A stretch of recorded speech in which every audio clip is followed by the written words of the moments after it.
এই ট্রেনে আসছে, তাড়াতাড়ি কর, তাড়াতাড়ি কর, তাড়াতাড়ি কর, তাড়াতাড়ি মেলায় দুধ দিই আমরা পলাই। হাঁটছে হাঁটছে, তাড়াতাড়ি কর। আজকে লেট হয়ে গেছে, তাড়াতাড়ি করে স্টেশনে যাওয়ার লাগবো। কি রে, এটি গীতা করে এটা? বাটি মনে হজম হয়ে গেছে। এই ওইসে ওইসে ওইসে, আর করো লাগবে না। ওই চাই যে বিষয়টা তো দেখার লাগবো।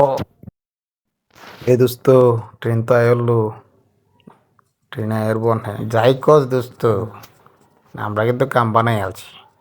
হ্যাঁ হ্যাঁ, ঠিক কইসস। এই ট্রেনে আসছে, ট্রেনে আসছে। হ্যাঁ হ্যাঁ হ্যাঁ, পলাই পলাই পলাই। কিরে, ট্রেনের লাইন তো আসলেই মেলায় আছে, এখন তো ট্রেনটা তামাই লাগবো, বিষয়টা বুঝন লাগবো। আচ্ছা তামাই তামাই, তাড়াতাড়ি হয়ে তামাই। হ্যাঁ হ্যাঁ, গাছটার তলে পলাই, গাছটার তলে পলাই। এই যে কাম হয়েছে। হ্যাঁ, এখন কি করবি? এই তা তুই দিকে গেছ, আমি দিকে, আমি দিকে। কিরে, না তো কেউ নাই, তাহলে কেডাই কামটা করলো? বুঝলাম না বিষয়টা।